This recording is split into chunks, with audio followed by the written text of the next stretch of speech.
ہر قسم کی تعریف و توصیف حمد و ثنا بڑائی و بزرگی و کبریائی وحدہ لا شریک مالک ارض السماء خالق جہاں خالق انس و جان کے لیے لائق و سزاوار ہے، جس نے انسانوں کو احسن تقویم میں پیدا فرمایا۔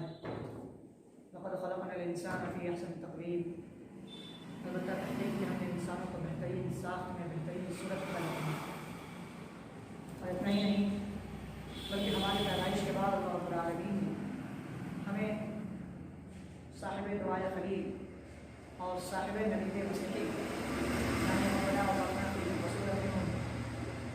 یاتی من بعد اسمہ احمد کا مصداق بنا کر ہمیں امت محمدیہ میں پیدا فرمایا، اور ہمیں امت محمدیہ میں پیدا فرما کر مزید کرم ہم پر یہ کیا وَاتَّقُوا مِنْكُمْ شُهَدَاءَ کہ ہمیں اس امت میں گواہوں کی فہرست میں شامل کر دیا، ایسے لوگوں کی فہرست میں شامل کر دیا جو بروز قیامت اپنے ایمان اور اپنے توحید کی اللہ رب العالمین کے بارگاہ میں گواہی پیش کریں۔ بعدہ درود و سلام کا نزول تمام انبیاء کرام علیہم الصلاۃ والسلام، بالخصوص نبی آخر الزمان جناب مجتبی محمد مصطفیٰ صلی اللہ علیہ وسلم پر، جنہوں نے وَيُعَلِّمُهُمُ الْكِتَابَ وَالْحِکمہ کے سچے مصداق اور اپنی سچی ذمہ داری کو ادا کی، اور انسان کو جہالت کی تاریکی کے اندھیروں سے نکال کر علم و حکمت کے نور سے منور کیا، اور وَيُزَكِّيهِمْ یعنی انسانوں کو پاک و صاف کیا، انسانوں کو مزین کر کے، یعنی انسان کے اندر جو درجنی کی صفت تھی انسانوں کو اس درجنی کی صفت سے آزاد کر۔ اللہم صلی علی محمد وعلی آل محمد کما صلیت علی ابراہیم وعلی آل ابراہیم انک حمید مجید۔ اللہم بارک علی محمد وعلی آل محمد کما بارکت علی ابراہیم وعلی آل ابراہیم انک حمید مجید۔ اللہ رب العالمین نے نسل انسانی کی بقا اور اس کے تسلسل کے لیے دو جان کا انتخاب فرمایا۔ اس میں پہلی جان حضرت آدم علیہ السلام کی تھی، اور دوسری جان حوا علیہ السلام۔ اللہ نے بیان فرمایا اِنَّا خَلَقْنَاكُم مِّن ذَكَرٍ وَأُنثىٰ کہ ہم نے تمہیں مذکر و مؤنث کے ملاپ سے پیدا فرمایا، یعنی انسانی بقا اور انسانی نسل کی تسلسل کے لیے جتنی ذمہ داری مردوں کی ہے اتنی ہی ذمہ داری اللہ رب العالمین نے عورتوں کے سر بھی مانی۔ جہاں سماج و معاشرے میں مردوں کا ایک الگ مقام ہے، تو وہیں اللہ رب العالمین نے اور اسلام نے اس کے پیارے حبیب صلی اللہ علیہ وسلم نے عورتوں کو بھی ایک الگ مقام ہے، اور ان کے مقام کی اہمیت اور افادیت جاننے کے لیے اور فضیلت جاننے کے لیے ہمارے لیے بس اتنا ہی کافی ہے کہ بغیر عورتوں کے دخول کے انسان کے نسل کی تسلسل اور بقا نہیں ہو سکتی۔ بغیر عورتوں کے ذات کے انسان کی نسل آگے نہیں بڑھ سکتی، بغیر عورتوں کے ذات کے ایک خاندان کی نسل کی افزائش نہیں ہو سکتی۔ سماج میں عورتوں کے مقام کے لیے بس اتنی ہی دلیل کافی، لیکن اس کے باوجود اگر عورتوں کے مقام و اہمیت کو جاننا ہے تو ہمیں اسلام سے پہلے کے حالات کو جاننا ہوگا، تاکہ ہم عورتوں کی اہمیت اور اس کی افادیت اور ان کی موجودگی جو ہمارے لیے باعث نعمت و فخر ہے اس چیز کو ہم جان اور پہچان سکیں۔ آپ کو معلوم ہے کہ اسلام سے پہلے کئی قوم گزری ہے، کئی تہذیبیں گزری ہیں، ہر قوم میں، ہر تہذیب میں، ہر صدی میں عورتوں کو الگ الگ نظریے سے دیکھا گیا ہے، ان کا الگ الگ مقام تھا، ان کا الگ الگ حصہ داری تھی ان کی سماج میں۔ لیکن جو حصہ داری اسلام نے عورتوں کی دی ہے وہ حصہ داری اس سے پہلے کسی بھی دھرم میں، کسی بھی مذہب میں، کسی بھی مسلک میں، کسی بھی صدی میں نہیں تھی، کسی بھی علاقے میں نہیں تھی۔ آپ اٹھا کر کے دیکھیں، آپ جب یونان کی تہذیب کو پڑھیں گے تو آپ کو پتہ چلے گا کہ یونان میں عورتوں کو وہ مقام نہیں تھا جو مردوں کو مقام تھا، عورت کا درجہ مردوں سے کہیں نیچے تھا۔ آپ روم کی تہذیب کو اٹھا کر کے پڑھیں تو آپ کو پتہ چلے گا کہ وہاں مرد حضرات عورتوں پر حکومت کیا کرتے تھے، اور عورت کی سماج میں کوئی حصہ داری نہیں ہوا کرتی۔ اور اتنا ہی نہیں بلکہ وہاں مردوں کو عورتوں کے قتل کرنے، عورتوں کے جان لینے پر بھی قدرت حاصل تھا کہ وہ عورتوں کی جب چاہے جان لے سکتے ہیں، ان کی کوئی باز پوچھ نہیں ہوگی، ان کی کوئی پوچھ گچھ نہیں ہوگی۔ اتنا ہی نہیں، ہم جس سماج کی زندگی گزارتے ہیں، جو مذہب ہمارے ارد گرد گھومتا ہوا نظر آتا ہے، جو دین ہمارے ارد گرد گھومتا ہوا نظر آتا ہے، وہ دین ہندو دھرم کی آپ جب مطالعہ کریں گے تو آپ کو پتہ چلے گا کہ تقدیر، موت، جہنم، سانپ، زہریلا بچھو، ان تمام چیزوں کی حقارت اس دھرم میں اتنی نہیں ہے جتنی عورتوں کی، یعنی عورتوں کے مقابلے میں ان کے نزدیک یہ ساری چیزیں زیادہ اہمیت کے حامل ہیں، زیادہ پاک سمجھی جاتی ہیں۔ منوسمرتی آپ بتا کر کے پڑھیں تو آپ کو پتا چلے گا کہ منوسمرتی میں عورتوں کو، خواہ وہ بچی ہو، جوان ہو یا بوڑھی ہو، خود سے کوئی کام کرنے کی خود اختیاری ان کے مذہب میں عطا نہیں کی گئی۔ اسی منوسمرتی میں آگے کہا گیا کہ عورتیں چونکہ اپنے لڑکپن میں، اپنے بچپن میں اپنے باپ کے تحت ہوتی ہیں، اپنے باپ کی ذمہ داری ہوتی ہے، جب وہ جوان ہوتی ہیں تو اپنے شوہر کی ذمہ داری ہوتی ہے، اور جب وہ بیوہ ہوتی ہیں تو اپنی بیٹیوں کی ذمہ داری ہوتی ہے۔ غرض یہ کہ عورتوں کی زندگی تو ان میں کوئی انفرادی طور پر مقام نہیں۔ آپ بدھ دھرم میں آ جائیں،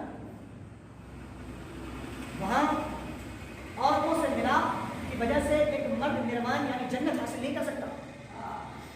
اگر کوئی مرد عورت سے مل جائے، خلوت اختیار کر لے، تو پھر وہ کبھی جنت حاصل نہیں کر سکتا۔ آپ عیسائیت میں آ جائیں، وہاں عیسائیت میں ناگزیر آفت، مرغوب آفت سے تعلیم کیا گیا عورتوں کو۔ غرض یہ کہ پوری دنیا میں جب تک اسلام نہیں آیا تھا اس سے پہلے تک ہر تہذیب نے، ہر قوم نے، ہر صدی نے، ہر علاقے نے عورتوں کے حقوق تلفی کی ہے، اور عورتوں کے ساتھ سوزناک انسانی حالات جیسے واقعات پیش آئے، یعنی ایسے حالات اور ایسے حادثات کہ انسانیت اسے تصور کر کے کانپ جائے۔ ان کے حقوق کو ہمیشہ تلف کیا گیا، ان کے حقوق کو ہمیشہ مارا گیا، لیکن جب اللہ رب العالمین نے اسلام کو بھیجا، اللہ رب العالمین نے نبی آخر الزمان جناب احمد مصطفیٰ محمد مصطفیٰ صلی اللہ علیہ وسلم کو دین اسلام دے کر کے بھیجا، تو دین اسلام کی سب سے پہلی تعلیم تھی کہ مرد اور عورت کے درمیان مساوات قائم کرنا۔ مردوں کے ذہن سے یہ نکالنا کہ جو ان کے اندر سپرالٹی کی ایک کمپلیکس ان کے اندر داخل ہو گیا ہے کہ ہمیں فوقیت حاصل ہے، سماج ہماری وجہ سے چل رہا ہے، معاشرے میں امن و سکون ہماری وجہ سے ہے، ہم نہیں تو سماج کا نام و نشان مٹ جائے گا، ہم نہیں تو معاشرہ آگے کیسے بڑھے گا۔ اس فکر کو اسلام نے ختم کیا اور بتایا انا خلقناکم من ذکر و انثی، کہ یاد رکھو انسانوں کی تخلیق میں صرف مردوں کی حصہ داری نہیں ہے، انسانوں کے نسل کی افزائش میں صرف مردوں کی حصہ داری نہیں ہے، بلکہ تمہارے ساتھ ساتھ عورتیں بھی اتنی ہی ذمہ دار ہیں۔ یہ کس نے تعلیم دی؟ یہ اسلام نے عورتوں کو اس کا حق دیا۔ اتنا ہی نہیں بلکہ اسلام نے مزید آگے کہا کہ جس طرح مردوں کے حقوق عورتوں پر ہے، جا بجا مرد اپنے حقوق عورتوں پر نافذ کرتے ہیں اور عورتوں کو یہ یاد دلاتے ہیں کہ تم پر میرے یہ حقوق ہیں، تمہیں مردوں کے حقوق کو بجا لانا ضروری ہے، واجب ہے، وہیں اسلام نے کہا کہ صرف مردوں پر عورتوں کے حقوق نہیں ہے، عورتوں پر بھی مردوں کے کیا ہے، وَلَهُنَّ مِثْلُ الَّذِي عَلَيْهِنَّ بِالْمَعْرُوفِ، کہ جس طرح مردوں کے حقوق عورتوں پر ہیں، جس طرح عورتوں کو مردوں کی عزت، مردوں کے احترام، مردوں کے عزت و ناموس کی حفاظت ضروری ہے، اسی طرح مردوں کے لیے ضروری ہے کہ وہ بھی عورتوں کی عزت و ناموس کی حفاظت کریں، ان کے احترام کریں، ان کی عزت بجا لائیں۔ یہ کس نے کہا؟ یہ قرآن نے انسانیت کے طور پر، قرآن نے جنسیت کے طور پر ہر اعتبار سے مرد اور عورت کے درمیان مساوات اور یکسانیت قائم کرنے کی ہر ممکن کوشش کی۔ اتنا ہی نہیں بلکہ اسلام نے تو عورتوں کو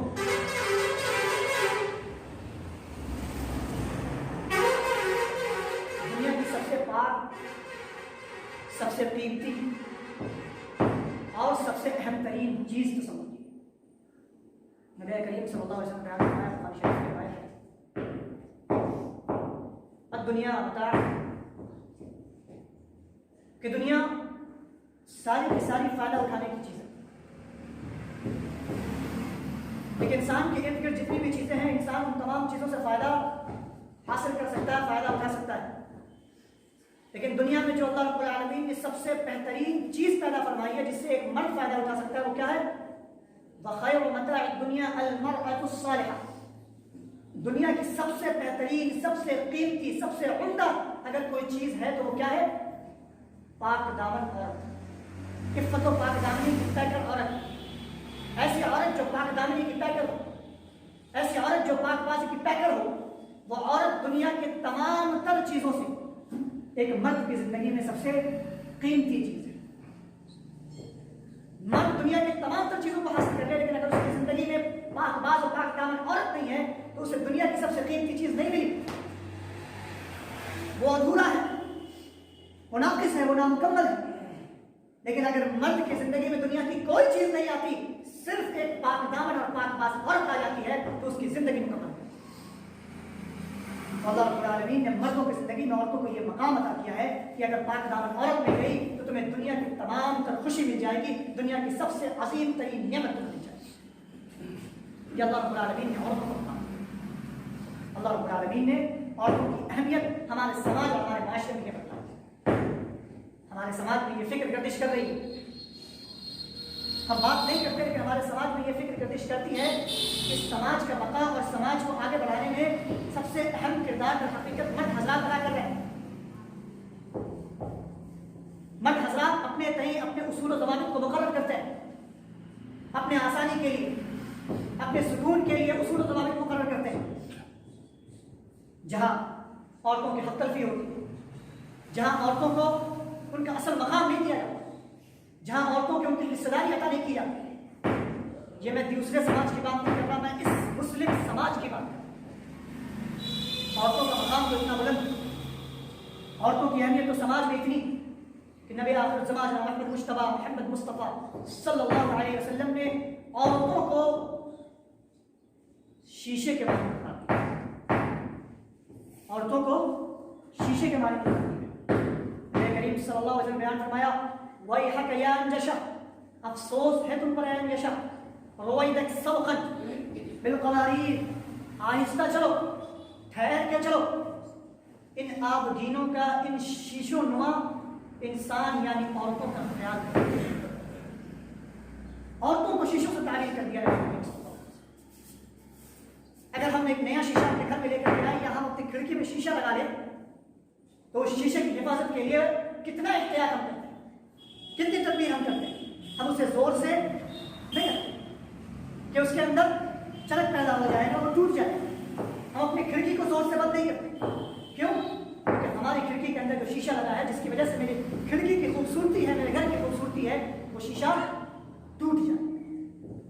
اس شیشے سے اللہ رب العالمین نے عورتوں کو تشبیہ دے دیا اور بتا دیا کہ جس طرح تم اپنی زندگی میں شیشوں کی حفاظت کرتے ہو، شیشوں کی حفاظت میں احتیاط و تدبیر سے کام لیتے ہو، اسی طرح اپنی زندگی میں عورتوں کی حفاظت کرو، عورتوں کی اہمیت اور تعلیت کو سمجھنے کی کوشش کرو۔ یہ نبی آخر الزمان جناب صلی اللہ علیہ وسلم بیان، اتنا ہی نہیں، نبی کریم صلی اللہ علیہ وسلم بیان فرمایا، استوصوا بالنساء خیرا، عورتوں کی اہمیت سماج میں اتنی ضروری ہے، عورتوں کی وجود، عورتوں کا وجود، عورتوں کا مقام سماج میں اتنا اہم ہے کہ نبی کریم صلی اللہ علیہ وسلم بیان فرمایا کہ استوصوا بالنساء خیرا، کہ جا بجا وقتاً فوقتاً عورتوں کو بھلائی کی نصیحت کیا کرو، عورتوں کو بھلائی کا حکم دیا کرو، عورتوں کو دین کے کاموں پر ابھارا کرو، دین کے کاموں پر عمل پیرا کیا کرو۔ مزید فرمایا فَإِنَّهُنَّ خُلِقْنَ مِنْ ضَلْعٍ، اس لیے کہ وہ پسلیوں سے پیدا کی گئی، اس لیے کہ وہ پسلیوں سے پیدا کی گئی ہیں۔ فَإِنَّ أَعْوَجَ الشَّيْءِ فِي ضَلْعٍ أَعْلَاهُ، اور پسلیوں میں سب سے ٹیڑھی پسلی اس کے اوپری حصے کی پسلی ہوتی ہے۔ پسلیوں میں سب سے ٹیڑھی پسلی اس کے سب سے اول ترین اور سب سے اوپر حصہ ہوتا ہے۔ مزید فرمایا فَإِنْ ذَهَبْتَ تُقِيمُهُ كَسَرْتَهُ، اگر تم اس پسلی کو سیدھا کرنے جاؤ گے تو اسے توڑ، تم اس پسلی کو اگر سیدھا کرنے جاؤ گے تم اس پسلی کو توڑ دو گے۔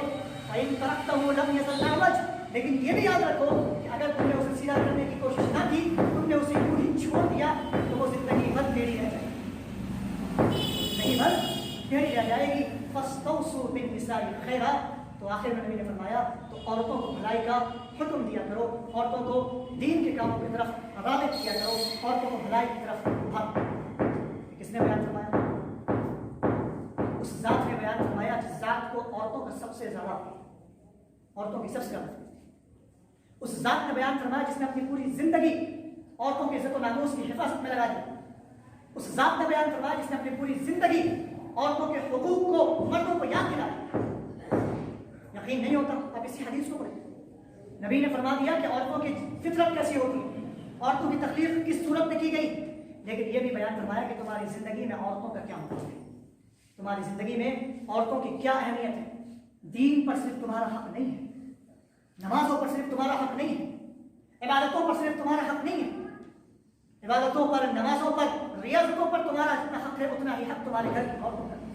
فَاسْتَوْصُوا بِالنِّسَاءِ خَيْرًا، تو عورتوں کو بھلائی کا حکم دیا کرو، जिस तरह तुम अपनी ज़िंदगी में अपने आप को भलाई का हुक्म देते हो, मर्द हजरात को भलाई का हुक्म देते हो, औरतों को भी भलाई का हुक्म देते हो। इतना ही नहीं, नबी करीम सल्लल्लाहु अलैहि वसल्लम बयान फरमाया, दूसरी रिवायत बुखारी शरीफ की रिवायत है कि खैरुकुम ली अहली व अना खैरुकुम ली अहली, तुम में से सबसे बेहतर शख्स वो है जो अपने घर वालों के साथ, अपनी बीवी के साथ रहता है। तुम में से सबसे बेहतर शख्स वो है जो अपने घर वाले और अपनी बीवी के साथ रहता होगा। वाना खैरुकुम ली अहली, और याद रखो कि पूरी दुनिया में सबसे ज्यादा अपनी बीवी के साथ कोई भलाई करने वाला है, कोई नेकी करने वाला है, कोई नरमी और शफकत का मुजाहरा करने वाला है, तो वो मैं। किसने बयान फरमाया? नबी करीम सल्लल्लाहु अलैहि वसल्लम। हदीसें पढ़े आप, जितनी रिवायतें मैंने आपके सामने बयान की है, हर रिवायत में नबी आखिर ज़मां जनाब अरबी सल्लल्लाहु अलैहि वसल्लम ने इंसान की ज़िंदगी में औरतों का मकाम बताया कि इंसान की ज़िंदगी अधूरी है, इंसान की ज़िंदगी औरतों के बगैर मुकम्मल नहीं है, नाक़िस है। अगर उसकी ज़िंदगी में एक पाक दामन, पाक बाज और इफ़्फ़त की पैकर औरत आ जाए तो उसकी ज़िंदगी दुनिया में सबसे बेहतरीन ज़िंदगी है, सबसे कामयाब और सबसे खुशगवार ज़िंदगी, खुशहाली है। लेकिन अगर उसकी ज़िंदगी में एक ऐसी औरत आ जाए जो इफ़्फ़त और पाक दामनी की पैकर ना हो, जो फहाशी और रियानियत की पैकर हो, जो समाज माशरे में बेहयाई फैलाने वाली, रियानियत फैलाने वाली, समाज माशरे की फिजा को खराब करने वाली हो, आलूदा करने वाली हो, तो उसकी ज़िंदगी समाज में सबसे बुरी ज़िंदगी हो जाती है। इंसान की ज़िंदगी, मर्दों की ज़िंदगी औरतों की ज़िंदगी के साथ मुंसलिक है, जुड़ी हुई। कोई भी मर्द अपनी ज़िंदगी को औरतों से अलग तसव्वुर नहीं कर सकता, कोई भी लड़का अपनी ज़िंदगी को अपनी बहन की ज़िंदगी से अलग तसव्वुर नहीं कर सकता, कोई भी बाप अपनी ज़िंदगी को अपनी बेटियों से अलग तसव्वुर नहीं कर सकता, क्योंकि हर जगह मर्द की ज़िंदगी में अल्लाह रब्बुल आलमीन ने औरतों को दाखिल किया है, औरतों की अहमियत को बताने के लिए। औरतों की अहमियत को अगर जानना है तो इस्लाम ने जो औरतों की अहमियत पर दलाइल भेजे हैं उसको पढ़ो कि एक बाप अगर अपने बच्चियों की परवरिश कर ले तो अल्लाह रब्बुल आलमीन ने उसे जन्नत की बशारत दी। एक बाप अगर अपने बच्चियों की परवरिश कर ले तो अल्लाह रब्बुल आलमीन ने उसे जन्नत की बशारत दे दी। एक शौहर अगर अपने बीवियों को उसका हुकूक दे दे तो अल्लाह रब्बुल आलमीन ने उसके एवज में उससे खुश होने का वादा कर दिया, उसे दुनिया के सबसे बेहतरीन इंसान करार दे दिया। और अगर एक बेटा अपने माँ के हुकूक को अदा कर दे, अपने माँ के फराइज़ को अदा कर दे, तो अल्लाह रब्बुल आलमीन ने उसके माँ के कदमों तले उसके जन्नत दी। ये औरतों का मकाम अल्लाह रब्बुल आलमीन ने हमारी ज़िंदगी में, हम मर्दों की ज़िंदगी में, हम मुसलमानों की ज़िंदगी में औरतों का जो मकाम है, हम उससे बेबहरा और नाबलद नाआशना है। हमारी ज़िंदगी में औरतें महज खाना पकाने तक महदूद हैं, हमारी ज़िंदगी में औरतें महज बच्चों को स्कूल भेजने तक महदूद हो, हमारी ज़िंदगी में औरतें महज हमारे बच्चों की पैदाइश और उनको उनकी विलादत तक महदूद हो गई है। हमारी ज़िंदगी में औरतें महज दुनियावी साजो सामान लाने और दुनियावी रिश्तेदारी को निभाने के लिए। हमारी ज़िंदगी में औरतों का वो मकाम नहीं रहा जो मकाम नबी आखिर ज़मां जनाब मोहम्मद मुस्तफ़ा सल्लल्लाहु अलैहि वसल्लम ने। आप सल्लल्लाहु अलैहि वसल्लम ने मर्द जन को एक साथ रखा, एक प्लेटफॉर्म पर रखा, एक तराजू पर रखा और बताया कि दीन में जितना मकाम मर्दों का है उतना ही मकाम औरतों का है। दीन में जितनी बुराई पर पकड़ मर्दों की होगी उतनी ही बुराई पर पकड़ औरतों की होगी। दीन में जितने फराइज की कोताही पर पकड़ मर्दों की होगी उतनी ही फराइज पर कोताही की पकड़ औरतों की होगी। अगर कोई गुनाह का काम करता है मर्द तो अल्लाह रब्बुल आलमीन उसे भी सजा देगा, और अगर कोई गुनाह का काम करती है औरत तो अल्लाह रब्बुल आलमीन उसे भी सजा देगा। दीन के मामले में किसी को बुलंदी हासिल नहीं, किसी को फौकियत हासिल नहीं। अल्लाह रब्बुल आलमीन ने बयान फरमाया, मन अमिल सालिहन मिन ज़करिन औ उन्सा वहुव मुमिनुन फउलाइका यदखुलूनल जन्नता वला युज़लमून नक़ीरा, कि जिसने नेक अमल किया, चाहे वो मर्द हो चाहे वो औरत, फउलाइका यदखुलूनल जन्नह, तो वो लोग जन्नत में दाखिल होंगे, वला युज़लमून नक़ीरा, और उन पर ज़र्रा बराबर भी जुल्म नहीं किया जाता। दूसरी जगह बयान फरमाया, मन अमिल सालिहन मिन ज़करिन औ उन्सा वहुव मुमिनुन फलनुहयिन्नहु हयातन तय्यबा, कि जिसने नेक अमल किया, खा वो मर्द हो या वो औरत हो, फलनुहयिन्नहु हयातन तय्यबा, तो हम उसे एक खुशगवार, खुशहाल और कामयाब और कामरान जिंदगी अता करेंगे। याद रखें, खुशगवारी सिर्फ हमें नहीं चाहिए, खुशहाली सिर्फ हमें नहीं चाहिए। हमारी जिंदगी में कामयाबी और कामयाबी सिर्फ मर्दों को नहीं चाहिए, औरतों को भी चाहिए। फलनुहयिन्नहु हयातन तय्यबा, तो हम उन्हें एक पाकबाज और कामयाब और कामरान जिंदगी अता करेंगे। ये अल्लाह रब्बुल आलमीन ने वादा किया है मर्दों के साथ साथ औरतों के। आगे बयान करना है, वल्लज़ीना आमनू व अमिलुस सालिहात, तूबा लहुम हुस्न मआब, कि जो ईमान लेकर के आए और अमल सालेह अंजाम दिया, जो ईमान लेकर के आए और अमल सालेह अंजाम दिया। मर्द और औरत की तखसीस नहीं कि मर्द अमल सालेह अंजाम देंगे तो उनके साथ ये होगा, औरत अमल सालेह अंजाम देगी तो उसके साथ ये होगा। मर्द गुनाह करेगा तो उसके साथ ये होगा, औरत गुनाह करेगा तो उसके साथ ये होगा। अल्लाह रब्बुल आलमीन ने मुतलकन बयान फरमाया, आमनू व अमिलुस सालिहात, जो ईमान लेकर के आया और अमल सालेह अंजाम दिया, तूबा लहुम, उसके लिए खुशखबरी है, उसके लिए बशारत है, उसके लिए दुनिया में भी बशारत है, व हुस्न मआब, और आखिरत में बशारत। दुनिया में उसे सुरखरुई हासिल, दुनिया में उसे बुलंदी हासिल हो, दुनिया में उसे कामयाबी और कामरानी हासिल हो, और आखिरत में अल्लाह रब्बुल आलमीन उसे बेहतरीन जन्नत। कुरान के किसी भी आप अहकाम को पढ़ें, नबी के किसी भी अहकाम को आप पढ़ जाए, ईमान के मामले में अमल करने पर इस्लाम ने मर्द और औरत के दरमियान फर्क नहीं किया। तो आज हमारे समाज में ये फर्क क्यों, हमारे समाज में ये इख्तिलाफ क्यों? दीन के मामले में सारी जिम्मेदारी मर्दों की, औरतों की कोई जिम्मेदारी नहीं। औरतों का काम है सुबह उठ के नाश्ता पका देना, दिन में खाना पका देना, और रात का खाना पकाकर खिलाकर सबको सुला देना, और सुबह ऑफिस के लिए अपने शौहर को या अपने स्कूल जाने के लिए, कॉलेज जाने के लिए अपने बच्चों को उठा देना। औरतों का काम बस इतना रह गया। औरतों को अपनी जिम्मेदारी समझनी होगी। औरत का काम सिर्फ दुनियावी सालो सामान में अपने मर्दों और अपने घर के मर्दों की हिस्सेदारी नहीं। औरत जब तक अपनी जिम्मेदारी नहीं समझेगी, मर्द उनकी जिम्मेदारी उन्हें याद नहीं। मर्द लाख कोशिश कर ले उन्हें नमाज पढ़ाने की, जब तक औरत नमाज पढ़ने की कोशिश नहीं करेगी, मर्द कभी उन्हें जबरदस्ती नमाज नहीं पढ़ा सकता। औरत अगर ये ठान ले कि उसे फजर की नमाज पढ़नी है, तो यकीन जाने वो अपने पूरे घर के फर्द को फजर की नमाज पढ़ा सकती है। अगर औरत ये ठान ले कि उसे तहज्जुद की नमाज पढ़नी है, तो वो अपने पूरे घर के फर्द को तहज्जुद की नमाज पढ़ा सकती है। अगर औरत ये ठान ले कि उसे नफली रोजा रखना है, तो अपने पूरे घर के फर्द को नफली रोजा रखा सकती है। औरत का मकाम समाज में बहुत बड़ा है। औरत को जो पावर फितरत ने दी है, इस्लाम ने और अल्लाह रब्बुल आलमीन ने अता किया, वो मर्दों को हासिल नहीं। मर्द बाहर जाकर के माल कमा सकता है, मर्द अपनी तवानाई को सर्फ करके, अपनी ताकत को सर्फ करके माल ला करके औरतों की गोद में रख सकता है।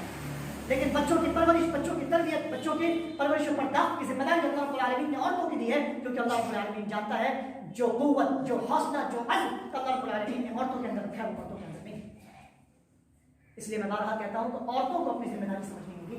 औरतों का काम महज खाना पकाना नहीं है। औरतों का काम सिर्फ बाजार से जाकर के नए कपड़े ला करके अपनी जिंदगी गुजारनी नहीं है। इससे कहीं ऊपर आपकी जिंदगी है, कहीं अहम आपकी जिंदगी, आपकी इस्लाह समाज के इस्लाह का जरिया और सबब है। आपकी बेहतरी समाज की बेहतरी का जरिया और सबब है। अगर आपने अपने अंदर इस्लाह पैदा करना शुरू कर दिया, तो आप समाज के एक बेहतरीन नस्ल की आप अच्छी तरबियत करना शुरू कर देंगे, क्योंकि आपकी बेहतरी पर समाज की अगली नस्ल की बेहतरी मौजूद है। नबी करीम सल्लल्लाहु अलैहि वसल्लम ने बयान फरमाया, देखिए मर्द और जन एक दूसरे की जिंदगी में कितने जुड़े हुए, कितने मिले हुए। मर्द की जिंदगी में औरतों का क्या मकाम है, औरतों की जिंदगी में मर्द का क्या मकाम है, हदीस आपको बताता हूँ। नबी करीम सल्लल्लाहु अलैहि वसल्लम ने बयान फरमाया कि एक शख्स रात में तहज्जुद की नमाज पढ़ने के लिए उठता है। एक शख्स रात में तहज्जुद की नमाज पढ़ने के लिए उठता है, अपनी बीवी को नमाज पढ़ने के लिए उठाता है। खैर हमारे यहाँ तहज्जुद का रिवाज नहीं है, लेकिन फिर भी यह हदीस सुना देते हैं कि एक शख्स रात में तहज्जुद की नमाज पढ़ने के लिए उठता है और अपनी बीवी को तहज्जुद की नमाज पढ़ने के लिए उठाता है। बीवी इनकार करती है, अवध इनकार करती है।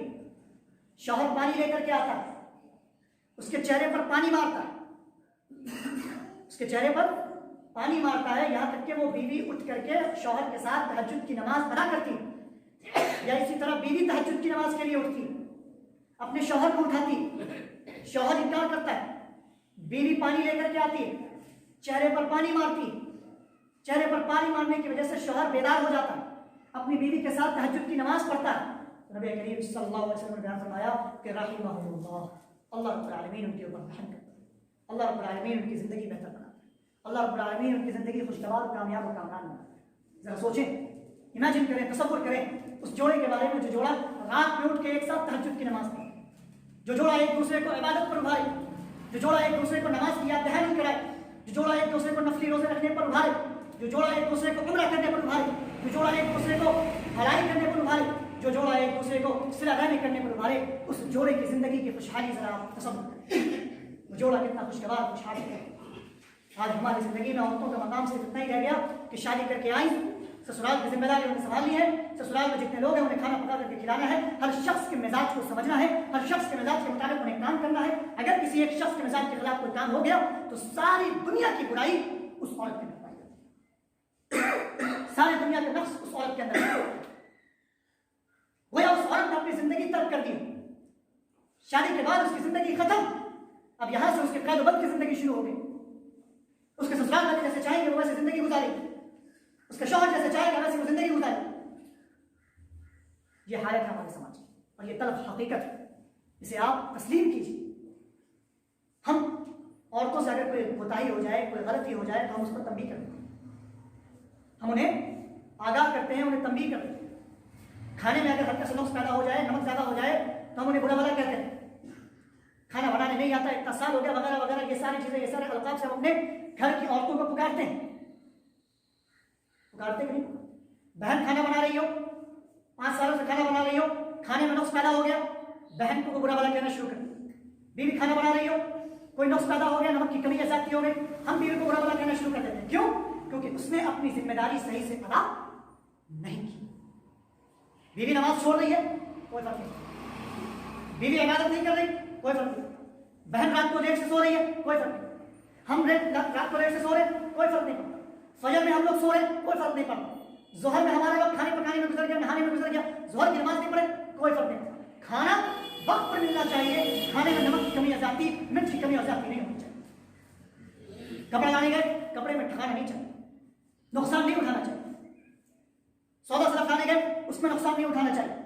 दुनिया हर ये कि दुनिया के हर काम में आप अपनी बीवी को परफेक्शनिस्ट देखना चाहते हैं, एकदम बिल्कुल वैसा देखना चाहते हैं जैसे आपकी सोच हो। लेकिन दीन के मामले में बीवी नमाज पढ़े नहीं पढ़े, लेट से सोए जागे, क्या करे नहीं करे, इबादत करे नहीं करे, आपको कोई, या आप नमाज पढ़े नहीं पढ़े, आप इबादत करें नहीं करें, रोजा रखे नहीं रखे, माल है हज को जाए उम्र को जाए नहीं जाए, बीवी को कोई। बच्चे की तरबियत सही हो रही है नहीं हो रही है, बच्चे सही लाइन पे जा रहे हैं नहीं जा रहे, बच्चे की नशोनुमा बर्दाश्त सही कर पा रहे हैं नहीं कर पा रहे, किसी की चीज की कमी और ज्यादती हो तो हम फौरन बच्चे से सवाल करते हैं। लेकिन बच्चा नमाज पढ़ने जा रहा है नहीं जा रहा है, माँ बाप को उसकी कोई फिक्र नहीं। बच्चा ईमान के अरकान, इस्लाम के अरकान जानता है, पहचानता है, माँ को बाप को उसकी कोई फिक्र नहीं। बच्चा कुरान पढ़ना जानता है, कुरान को समझता है नहीं समझता है, नमाज के अरकान उसे मालूम है कि नहीं मालूम है, माँ को उसकी कोई फिक्र नहीं। बच्चे को किसी चीज की जरूरत होती है तो वो बाप तक पहुंचने के लिए माँ को वसीला बनाता है, माँ वसीला बन जाती है, क्योंकि बच्चे की जिंदगी में कोई कमी को देखना नहीं चाहती। बच्चे को आईपॉड की जरूरत है, बच्चे को लैपटॉप की जरूरत है, बच्चे को मोबाइल की जरूरत है, माँ के जरिए वो बाप को कन्विंस कर लेता। लेकिन बच्चा नमाज नहीं पढ़ रहा, बच्चा बेनमाजी बन बैठा है, बच्चा जुआरी बन बैठा है, बच्चा गीबत करने लगा है, झूठ बोलने लगा है, समाज में गंदगी फैलाने लगा है, माँ को उसकी फिक्र नहीं। इसलिए कहा गया कि बच्चे की तरबियत की सबसे पहला बुनियाद, सबसे पहला मरहला माँ की गोद होती है। अगर माँ सही होगी तो बच्चे की तरबियत सही होगी, और अगर बच्चे की तरबियत सही होगी तो आपका मुआशरा, आपका समाज सही होगा। इसलिए कहा गया कि समाज के इस्लाह में, समाज की बेहतरी में एक पाक दामन, पाकबाज औरत, दीनदार औरत की जरूरत है, मालदार औरत की नहीं। हमारी सोच बदल गई, हमने इस्लाम को अपने जाविये से देखना शुरू कर दिया, अपने नुक्ता नजर से देखना शुरू कर दिया। हम ईद की नमाज में, बकरीद की नमाज में अपनी औरतों को जब गफीर लेकर के आते, बड़ी तादाद में लेकर के आते, अच्छी बात है। लेकिन वही औरत फजर की नमाज में सो रही है, नमाज पढ़ी या नहीं पढ़ी हमें कोई फिक्र नहीं। ज़ोहर की नमाज उसने अदा किया या नहीं किया हमें उसकी कोई फिक्र नहीं। कुरान खुलता है हमारे घर में या नहीं इसकी हमें कोई फिक्र नहीं।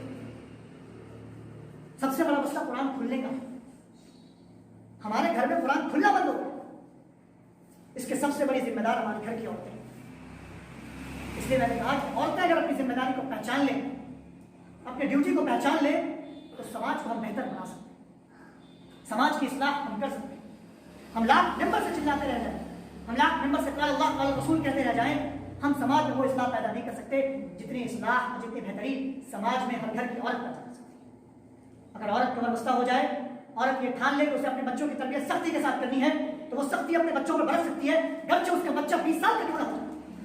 उसे यह हक हासिल है कि वो अपने बच्चे से मोबाइल लेकर के देखे कि उसका बच्चा मोबाइल में क्या देख रहा है। उसे यह हक हासिल है कि वो अपने बच्चे से पूछे कि वो फला वक्त कहाँ था। उसे यह हक हासिल है कि वो अपने बच्चे को डांटे, फटकारे, تنبیہ کرے. ہمارے یہاں بچہ بڑا ہو گیا, ماں باپ ڈرنے لگ جاتے ہیں. ہمارے یہاں بچہ بڑا ہو گیا, ماں باپ اسے ڈانٹنے سے, تنبیہ کرنے سے ڈرنے لگ جاتا ہے کہ کہیں ہمارا بچہ ناراض نہ ہو جائے, ہمارا بچہ ہمیں چھوڑ کے نہ چلا جائے. اسلام نے آپ کو یہ حق دیا ہے, اگر آپ بچپن سے بچے کی تربیت ویسے کرتے تو آپ بڑے میں بھی اس کو ڈانٹنے کا حق حاصل رکھتے. آپ نے بچپن سے اس کی تربیت ویسے نہیں کی, اس لیے 16 سال 17 سال 20 سال کی عمر کے بعد آپ بچے کے معاملات میں دخل اندازی سے پرہیز کریں. نتیجہ بچہ آپ کے ہاتھ سے نکلتا جاتا ہے اور سماج میں برائی, فحاشی, دریانیت پھیلانے کا سب سے بڑا ذریعہ بن جاتا ہے. عورتوں کی ذمہ داری کو سمجھنی ہوگی. عورتیں اگر اپنی ڈیوٹی کو سمجھ جائیں, صرف یہی نہیں, میں ہر سماج کی بات کر رہا ہوں, تو انشاءاللہ وہ سماج بہتر ہو سکتا ہے. اگر عورتیں صبح اٹھ کر کے اپنے بچوں کو فجر کی نماز کے لیے بھیجنا شروع کر دیں, زبردستی ان کے اوپر پانی ڈالنا شروع کر دیں, اپنے شوہر کے اوپر, اپنے بیٹوں کے اوپر, اپنے بھائیوں کے اوپر, تو کون ہے جو اپنے ماں کی بات کا انکار کرے؟ کون ہے جو اپنی بیوی کی بات کا انکار کرے؟ کون بھائی ہے, غیور بھائی ہے جو اپنے باپ, اپنے بہن کی باتوں کا انکار کرے؟ کوئی نہیں. اسلام نے عورتوں کو وہ اتھارٹی دی ہے, وہ پاور دی ہے, وہ طاقت دی ہے. بس عورتیں اگر اپنی ذمہ داری کو سمجھ جائیں, اپنی طاقت کو سمجھ جائیں جو اسلام نے انہیں عطا کی ہے, تو انشاءاللہ سماج میں بہتری آ سکتی ہے, انشاءاللہ سماج کی اصلاح ہو سکتی ہے. اللہ رب العالمین ہم تمام لوگوں کو صحیح کہنے, صحیح سننے اور صحیح کچھ عمل کرنے